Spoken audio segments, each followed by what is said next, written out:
What are the best case scenarios for the Saints in round one of the NFL draft? We are here, New Orleans. Football backdrop, Veterans Memorial Boulevard in Metairie. Beautiful studio out there. So we're going to talk about the scenarios for the Saints in round one. I think there's only two scenarios that I would call a legit win.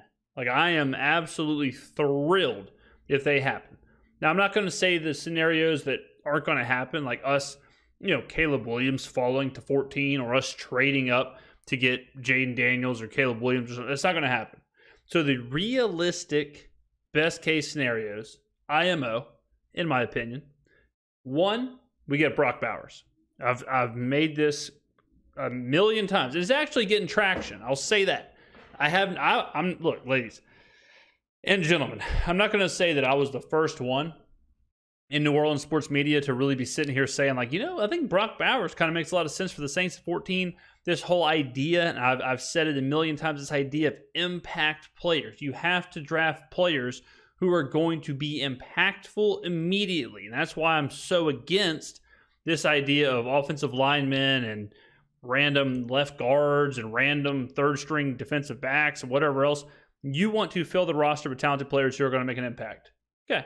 Brock Bowers, any other year, he's probably a top 10 pick. Any other year, he's probably a top 8 pick. Any other year, or really just if he wasn't a tight end, he'd be a top 10 pick, a top 8 pick, or whatever.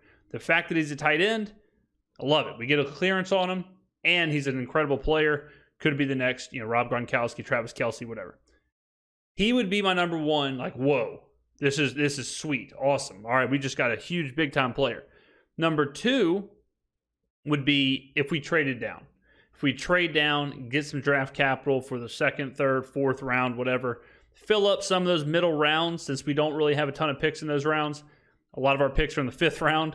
If we can kind of get some draft capital and still take an offensive lineman, which I do agree we need, I just don't think we should kick our feet up and say, well, we need a lineman, so let's not worry about the draft. We're going to take a lineman at 14. I hate that. I hate that idea.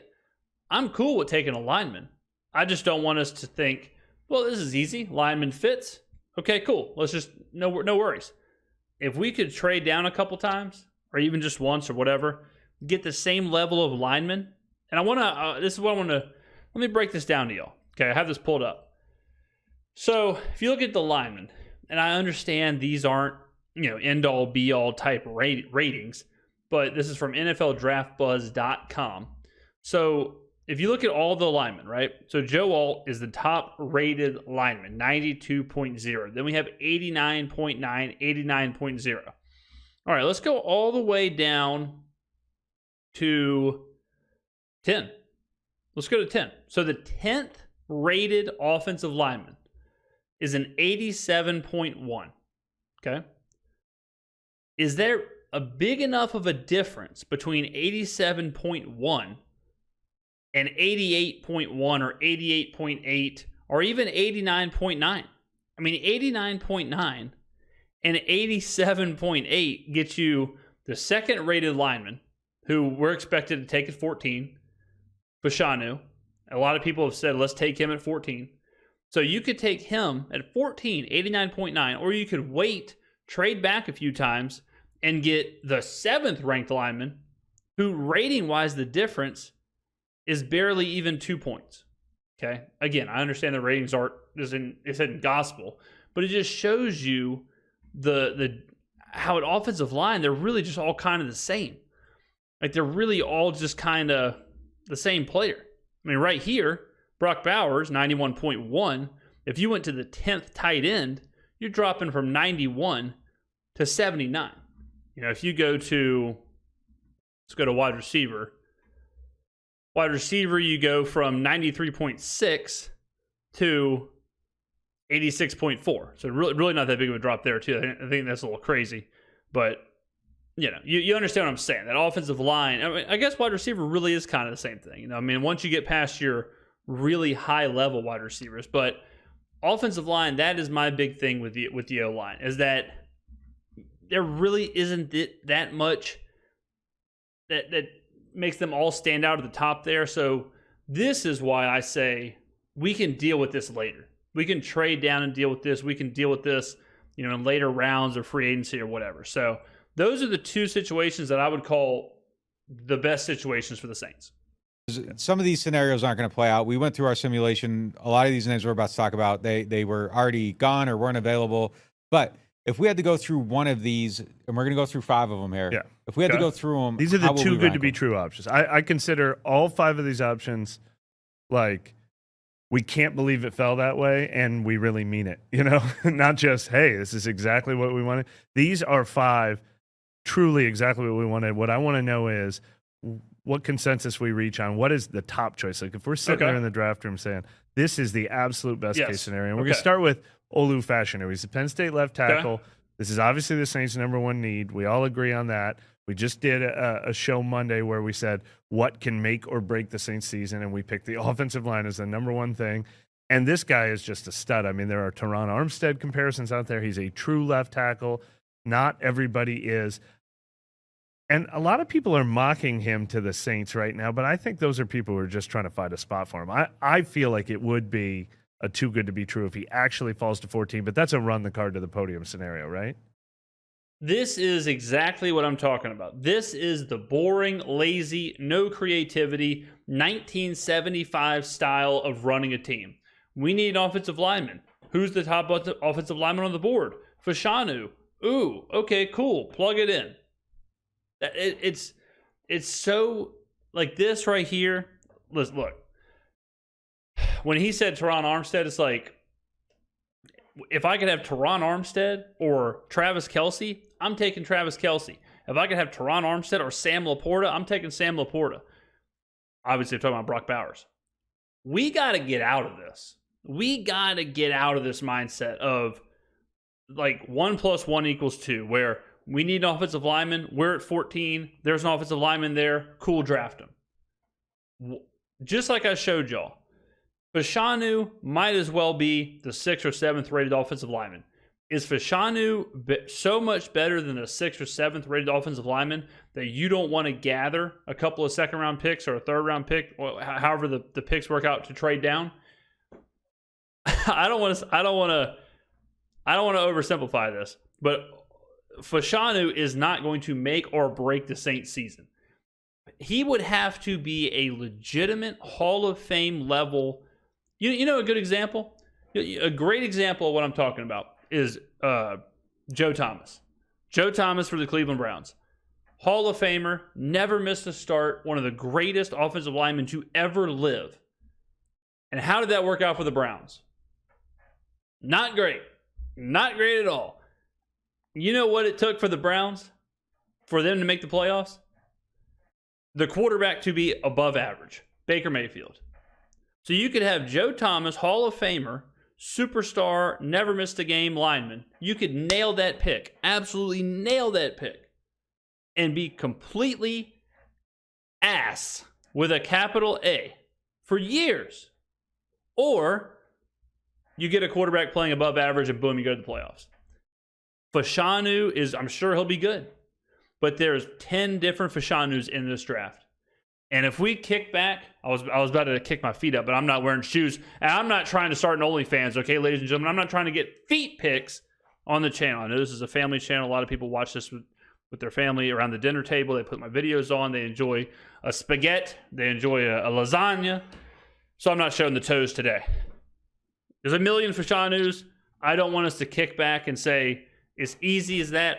We need a lineman. Let's take a lineman. And then they flip the channel and they watch a couple episodes of The Wire or something and wait until 14 comes around. I think that the mock drafts are wrong about the order that these guys are going to go. I don't agree with how they have them. When you watch them, it's a little confusing even that like Fuaga is ahead of Olu. Like I don't buy that. I don't see it.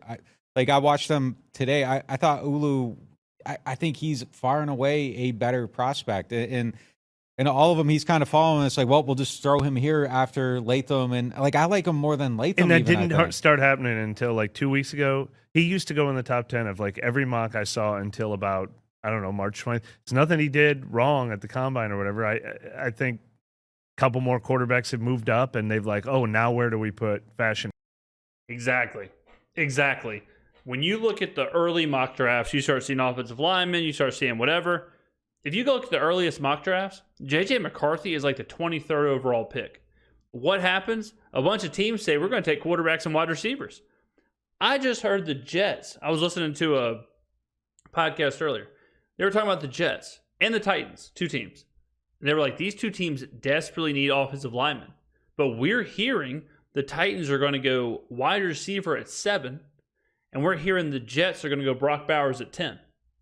Those teams, like I said, those teams are trying to win. Those teams are trying to build rosters. And so they're looking around and they're saying, we could have Malik Neighbors at 7, or we could have Joe Alt. We'll take Malik Neighbors. Then you're having the Jets say, we could have Fashanu at 10, or we could have Brock Bowers. We'll take Brock Bowers. So then when that happens, and all of a sudden the draft looks like quarterback, wide receiver, quarterback, whatever, defensive end, tight end. All of a sudden now it's like, well, wait a minute, we have all these 90-plus rated offensive linemen. Where do we stick them? And they always stick them at the same spots. The Saints, the Steelers, teams like that. So that's why all of a sudden these linemen are dropping, is because now Bo Nix is skyrocketing. He's supposed to be a top 15 picks. J.J. McCarthy's skyrocketing. He's a top 8 pick. Neighbors and Adunze and all these wide receivers are now skyrocketing. They're going up. Brock Bowers is going up. Dallas Turner, Jared Verse, they're going up. It's all the impact players now. They're shifting. You can see the league. I'm fired up right now. You can see the league shifting. They're not the old way of looking at this like, oh, well, we're a team rebuilding. I just had this conversation in a comment. Like the old school mentality was, you have to, if you're a team rebuilding, you have to build from the inside out. That's totally flipped. Now you build from the outside in. You build your skill position players. You prioritize your wide receivers. You prioritize obviously your quarterback. You prioritize pass catchers. You prioritize defensive ends. You do all that. And then you stitch together your offensive line or some of these other like less impactful, whatever, your left outside linebacker or your second defensive tackle or your safeties or whatever it may be. If you look at last year, Houston Texans. Everyone loves the Houston Texans, right? We just made a video about the Texans. The Texans had a bottom five offensive line. Atlanta Falcons suck ass. There were 7 games they won last year with the easiest schedule in the NFL. Atlanta Falcons had a top 5 offensive line. I will repeat. Houston Texans, bottom 5 graded offensive line last year. Atlanta Falcons, top 5 graded offensive line last year. What is the big difference between those two franchises? One of them, the Houston Texans are projected to win the AFC, projected to compete for the AFC. The Falcons are projected to be a dumpster fire. What's the difference? CJ Stroud. That's the difference. And now, Stephon Diggs. What's everyone talking about? Stephon Diggs, Tank Dell, Nico Collins, CJ Stroud, Joe Mixon. Has anybody talked about their left guard? Has anybody talked about the Texans' right tackle? No. What do you hear about? Bobby Slowick, D'Amico Ryans, Will Anderson, all these impact players.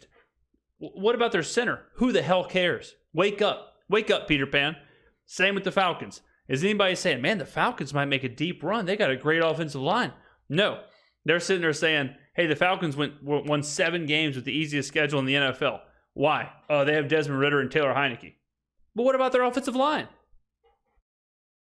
But this guy is a bona fide top 10 prospect. I don't think anyone is more like check every box than that we're going to talk about that could possibly fall to them. I mean, Joe Alt too, but I think it's even less likely that he falls. Yeah, Joe Alt's he's definitely the number one. Like he's definitely the number one guy. Yeah, no question about it.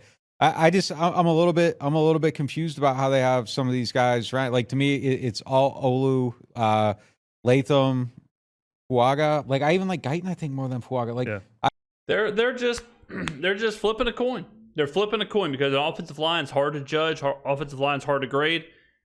It's way easier to come down and say, yep, a consensus, we all agree this is the ranking of the wide receivers. This is the ranking of the running backs. This is the ranking of the quarterbacks. It's much harder to say this is the ranking of the offensive linemen. It's hard. It's equally as hard in the NFL. If I went and asked you give me your top 5 offensive linemen, there is no telling the names that would be on that list. No telling.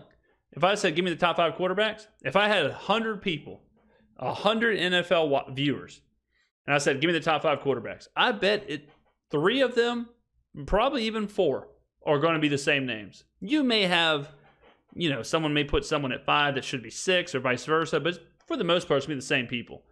You say, give me the top 5 defensive tackles, give me the top 5 offensive linemen, give me the top 5, middle linebackers, safeties, give me the top 5 safeties. You're going to have all kind of names out there. It's hard to judge those positions in today's NFL.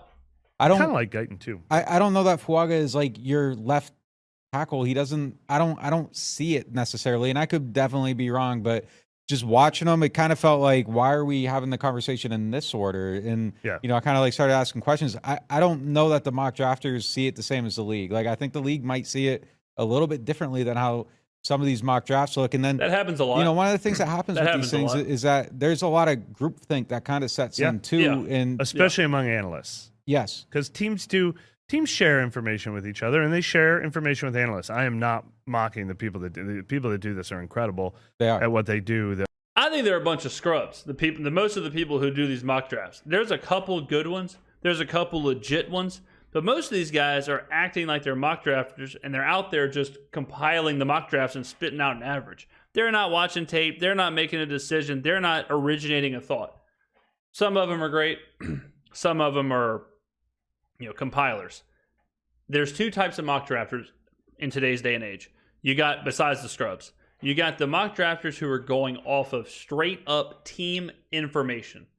Straight up, what have teams told me? What have I heard and gleaned from interviews from GMs and coaches?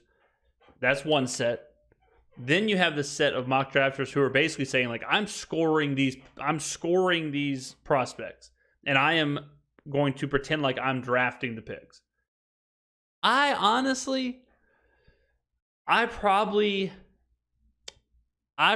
care about more / read more / give more credence to the information-based ones. The ones who aren't trying to score the players, the ones who aren't trying to draft, the ones who are just saying, hey, I've heard a lot of Titans beat writers and a lot of coaches interviews and GM interviews, and I've heard a lot of rumblings. Sounds like they're taking a wide receiver at 7. I don't really care if some random guy in his basement who's doing mock drafts thinks the Titans should take a wide receiver at 7. I don't care. I care more about what they're actually going to do. We're friends with a lot of them, Field Yates, Dane Brugler, so many other guys that are so good at this. But they do start to kind of be like, am I missing on something? Daniel Jeremiah, the NFL Network's one of the best.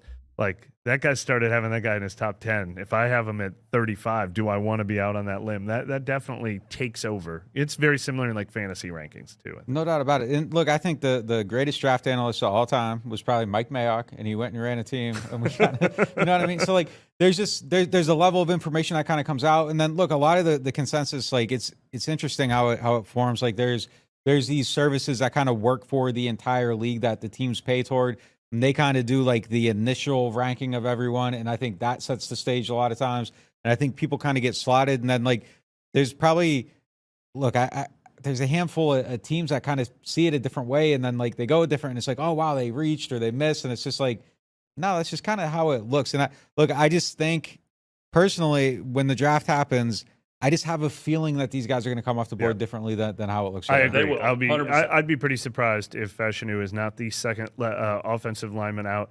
Although we are hearing, and this is one thing the analysts seem to have right, maybe 8 to 10 offensive linemen overall in round 1. What's interesting is if it's not Alt or Fashanu for the Saints, everyone else could potentially be a right tackle instead of a left tackle, a left guard instead of a left tackle, maybe be a left tackle. The good thing for the Saints is they have needs at all 3 of those positions, so they could draft any one of these guys and they'll find a home for him. All right, here's my second one.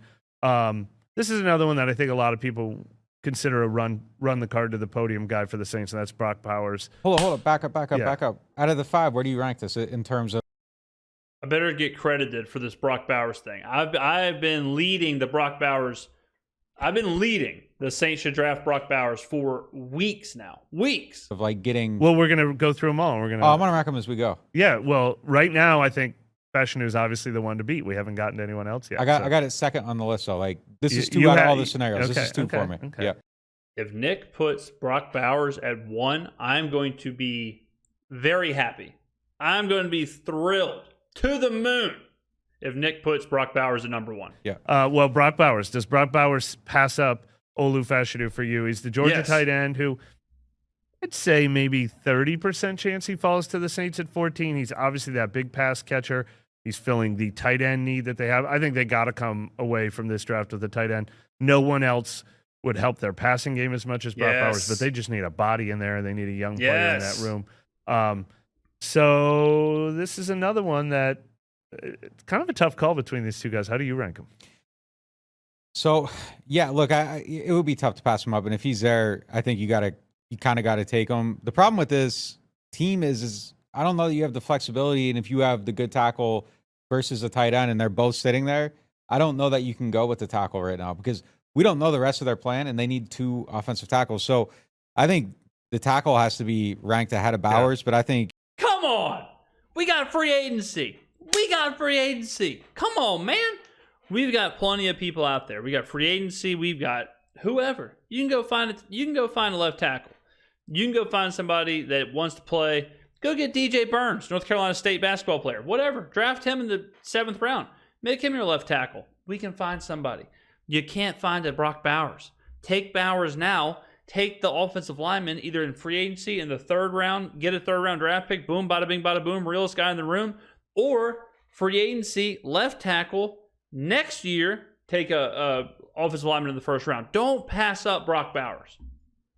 I think it would be incredibly hard. And I think this is one of those things where you're like, man, would they regret it if they pass up on someone like that? Yes. Because how often is it that there's a tight end that's worthy of a top 15 pick?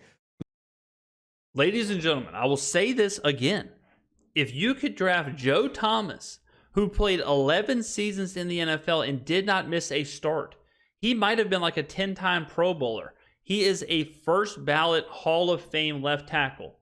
If you could have Joe Thomas or Travis Kelce, you are taking Travis Kelce every single time. That's just a fact, Jack. If you could have Joe Thomas or Rob Gronkowski, you are taking Rob Gronkowski every single time. If you think Brock Bowers can be that impactful, which I do, you have to take him. You have to take him. I use the Joe Mix or the Jamar Chase, Penei Sewell metaphor all the time. Think about how good an offensive lineman would have to be as impactful as a Travis Kelce or a Rob Gronkowski. Like, think about that. Now think about an average offensive lineman and an average to above average tight end. Mark Andrews, Sam Laporta, George Kittle, people like that, those guys are more impactful than some of the like A-plus offensive linemen. I'm telling you, you go look at some of these offensive linemen and you look at what the league looks like now with tight ends and how good they are and how impactful they are. If you think Bowers can be that good, you cannot pass him up, and you 100% would regret it if he ends up being a Travis Kelce, Mark Andrews, Rob Gronkowski, Sam Laporta. There's one in Atlanta that hasn't quite worked out the way it has, but I can't remember. It's been a while. Like these guys don't come around too often. Yeah. Kind of a unicorn. Get a lot of George Kittle comparisons, yes, like a lot of tight ends do, but his game in particular, and sure enough, the offensive coordinator just worked for George Kittle. So I don't think he's anything like George Kittle, personally. I really don't. I think he's much closer to like Travis Kelce than George Kittle. George Kittle's almost like a glorified offensive lineman sometimes. So, yeah, it's hard not to love the fit. The only thing the counter argument is, I'm picking Fashanu. I love Fashanu. I'm picking Fashanu almost regardless of need. I think he's an incredible player. We talked about this the other day. The offensive line just makes everything else go. These other guys. Oh my God. Look, again, guys, it does not. It did in the early 90s. I just explained the Houston Texans, Atlanta Falcons situation. That is from last year. You can see it. You can see the Texans. You can see the Falcons. You can see the big problem. It is not. If this was 1995, the Falcons would have just ran the football. They would have just ran the football. They probably would have been a playoff team. They might have won the Super Bowl. Taylor Heineke or Desmond Ridder might be the next Troy Aikman if this was the mid-90s. That ain't how it is. That is not how football is. It doesn't make everything else go. You don't build from the interior out. Look, it's an old school way of thinking. I am taking a stand as one of the thought leaders who are accepting this new style of football. And I think a lot of people are same with defense, right? 10 years ago, what was the most important position on the defense? Middle linebacker. Right? You had your Ray Lewis's and Brian Urlachers, and every team had, every good defense had a good middle linebacker. That's what you wanted. Patrick Willis, players like that. What's the most important position right now on the defense? Defensive end. Why? Because you have to stop the quarterback.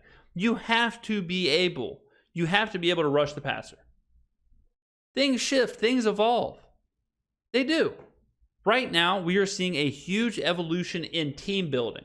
How you build a team. The idea that the offensive line makes the rest of these guys work. If you think Fashanu is going to all of a sudden make Foster Moreau or Jawan Johnson or whatever better, he ain't. But Brock Bowers could cover up a whole lot of other problems. Can operate because you get your offensive line in order. I don't want to see their offensive line collapse. The counter argument, though, is if you take Brock Bowers in round 1, you can take an offensive lineman in round 2 that can probably start for your team. Yes. If you don't take Bowers in round 1, you can't take a tight end in the second round who's going to be as impactful as Brock Bowers. If you don't take Brock Bowers, I don't think you should take a tight end.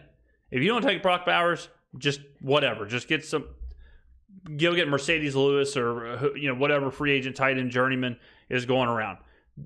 Big Mike is saying what I'm saying is that and he just proved my point. He just proved my point right there. If he's sitting here saying, yeah, you could get an offensive lineman in the second round who could probably start, yeah. Then why the hell would we prioritize an offensive lineman at 14 if someone like Brock Bowers is there? That argument alone should make scenario 2 scenario 1. There's just no equivalent. The drop-off is drastic. You're just getting a guy if you don't take Brock Absolutely. Bowers. Yeah, no doubt. I mean, that's the thing. It's a unicorn almost. But you have not these guys should should not above exist. Bowers. Then how is he not I think number you 1? have to. And I think it's just the way that their team's constructed right now. It's limiting, and I don't know that you have... How many tackles do we go before you're willing to let yourself take Bowers? What if Alton Fashanu are the only 2 tackles who are gone? Will you take Bowers then?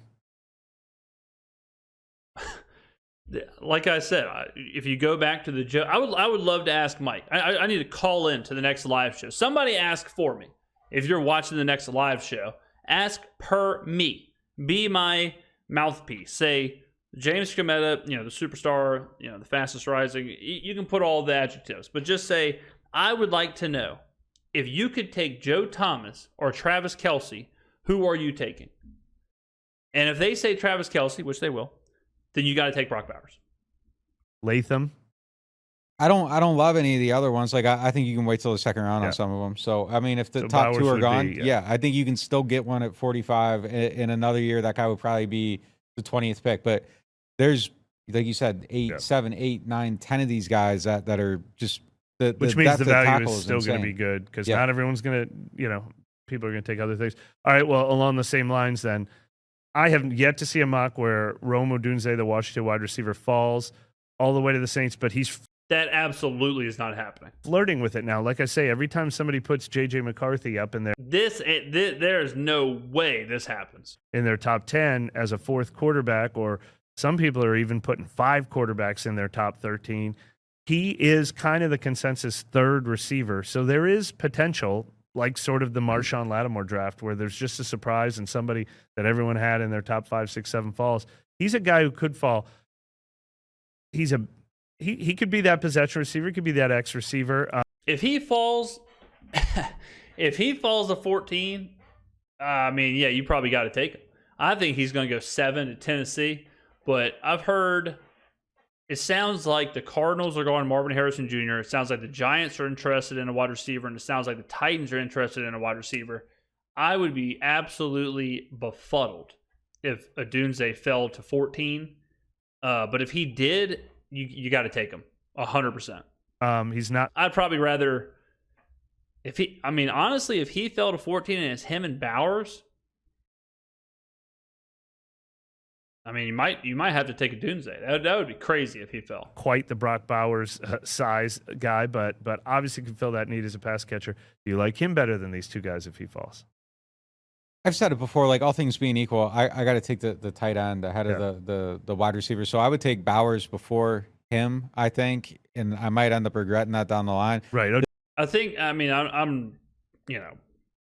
think there's also a money component to this where if you take a tight end, so you gotta, if you're really thinking like next level, you also got to factor in like, okay, how much could I potentially have to pay the best tight end in the league versus the best wide receiver? You also have to kind of answer those questions. So if it's that close, then you kind of start breaking down the different layers of the positions. Odunze might be the biggest star of the group, but there might, there's just so much depth at wide receiver though too. So yeah, I don't know. I agree with that too. It's kind of the same as offensive line. We looked at the wide receivers where is the drop off from Odunze, like you need a wide receiver. But if you get a wide receiver in the 4th round, if you find a diamond in the rough kind of player, he could probably still play. Whereas if you pass on Bowers, you're not getting a tight end. No, I think if I had to, I would probably go Bowers before him. I just think that in this offense and with what they already have, I think the tight end just changes everything so much more. So I got this one ranked behind the other ones right now. This would be my 5th. But it's close. Like I think all these things are kind of paired together. And if you have any one of these 3 scenarios hit, I think you're kind of happy. Yeah, these are all.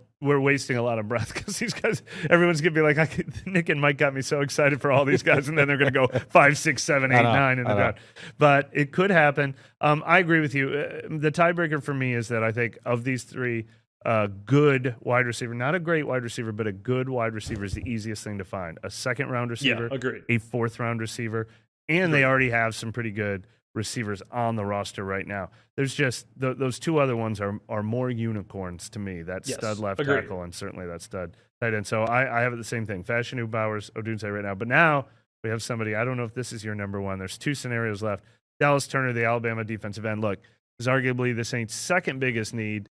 So this is a good one too. So when we first started talking draft, Dallas Turner and Jared Verse were the 2 guys I was talking about. And then Latu kind of came in there. I've word on the street.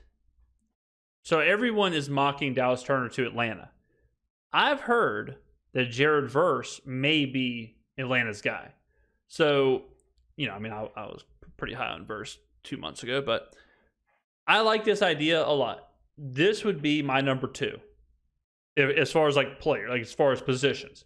1 is obviously Bowers. 2 would be either Dallas Turner, Jared Verse, Latu, whoever the Saints think is best out of those guys. I would love that because we desperately need to get better rushing the passer. And if you nail that, if you land a big-time pass rusher who's really effective, they can really take over, really change the entire mindset, chemistry, the entire, whatever of your defense. So I would love if we drafted an edge rusher. I really would. This would be, right now I would have it 1, Bowers, 2, defensive end, 3, yet to be determined, 5 would be Odunze, and then 4 would be Fashanu. Fashanu at 14. Pass rush, the defensive line. This guy's a total stud, probably the highest ranked player of any of these guys. But I have yet, speaking of groupthink, I have yet to see anyone that has not put him with the Atlanta Falcons with the 8. Yeah, that I'm telling you right now, I've heard, not saying that what I've heard is going to be true, but I've heard people say, actually Jared Verse might fit Atlanta better. But all of these compilers, aka scrubs, who just go and compile all the averages of the mock drafts and spit something out to act like they're doing something, they're all going to have, everyone's got the same thing. They got Dallas Turner 8 to Atlanta. 8th pick. So if somehow Atlanta goes a different direction, does Dallas Turner become your top choice of all these guys? Yeah, absolutely. Best defensive player in the draft, no doubt about it. I think he's a guy that the Saints want. I think he's look. There's just no way he's just not going to be there. So I think that kind of changes plans and everything. That's why you go and get Chase Young. I mean, there's just no way to address it. And I think the drop off between him and the next guy is pretty significant. There's Leatu Latu. There's Jared Verse. Yeah. You would take everyone else ahead of Latu and Verse that we've talked about today? Oh, yeah, absolutely. For sure. Definitely would take them all before them. Latu is more of like a early 20s, late teens. Verse, again, dependent on, how you look at it. I've seen Verse as high as 8, and I've seen Verse in the 20s. But if Dallas Turner's there, he is that impact player. Like the difference between Dallas Turner, if he is a truly disruptive end, the difference in that impact and Fashanu is severe. I would love if the Saints got Dallas Turner. I think they're good players. It's just these guys are bad. There's a couple wide receivers I would take before either one of those guys for sure. Yeah. But yeah, I think Dallas Turner's got a chance to be special in the right system with the right idea. I think DA would find a way to kind of take advantage of everything he can do. It's just they're going to have to probably find a way to block him. So get Olu and stop Dallas Turner with him. Turner's in my top 2 on this list, but I think I still like Fashanu the best. I like the idea. I mean, just if they had tackles, would you put it that way? Let me tell you this right now. If we were in a world where the Saints were drafting and Fashanu, Bowers, Turner were on the board, and we took Fashanu, I would just vomit all over my chest. I'd get goosebumps. I have goosebumps. I honestly have goosebumps right now thinking about it. It would set me back. It might break my psyche. I'd be like in Shutter Island. I'd be straight up Shutter Island. I'd be so upset, so befuddled at us taking Fashanu over Dallas Turner and Brock Bowers. But that goes to show you that difference in mindset. It just goes to show you got to take your left tackle, you got to take your whatever. And then me, forward thinking, not the case.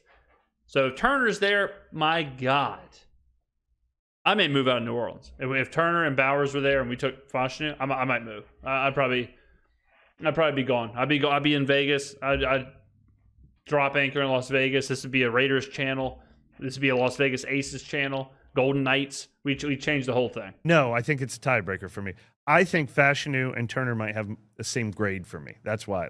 I don't think I'm settling for the lesser player if I draft Olu Fashanu, but I know I'm filling an even bigger need. And defensive end is a huge need, but man, I'm just going to feel so much better about everything Saints related if I'm not as worried about their offensive line. I think Fashanu is I think every guy we've listed is a legit top 10 prospect in this draft class. Yes, for sure. And I'm okay with taking the left tackle who's in my top 10. I don't think I'm like settling if I do that. So, and here's the last one. Here, and we've talked about all these needs the Saints have.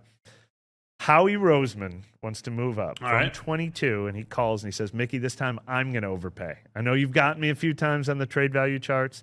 This time, I'm going to overpay for that 14th pick. I'm moving up to 22, and I'm giving you 53 in round 2. 20. Love it.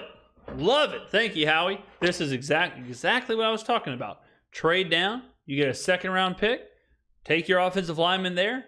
Take whatever in the second round. Bada bing, bada boom. We're feeling real good. Okay, so this is now, what the hell are the 5 scenarios? 1 is Bowers. 2 is Turner. 3 is this trade. 4 is Odunze, and 5 is Fashanu at 14. Those are my official top 5 right now. 22 and 53 for that 14th pick. Do you take that over all these scenarios? I'm going to tell Howie he needs to throw in the 7th. They gotta get. Yeah, whatever. Throw in a 7th, throw in a 5th, throw in a 6th. I don't care. I love this idea. I love this idea. This is another one of my ideas. Mike, start attributing the boy. Okay, these are all. I all wrote these down in my little notepad. I mean, these are all my brilliant ideas all written down right there. Okay, this is the kind of stuff that I have going on. So, I love this idea a lot. This right here is how you address the offensive line. If you are stuck on we have to take an offensive lineman, and you don't have picks in those middle rounds, and you need to fill your roster with young talent because your salary cap situation, you need cheap contracts. This is how you do it. Like I said, I would love to trade down from 14 to 18, then from 18 to 23. I would love to just keep on trading down. Then I'm taking whatever offensive lineman or Latu or whatever, Jared Verse or Jared Verse or whoever's there. I would absolutely love that. So this is number 3 for me. Get like one of those a 2026 7th. Yeah, they got to get one of them picks back, like one of those throw-ins. Like you got to, and then I want my 7th back. Like like hit them like draft day. Like you got to give something back there. But it even happens like in the Buffalo. Like there's spare change in that trade. It was just I've been on this campaign. It's replaced get rid of the chains for me as my. Why does every trade?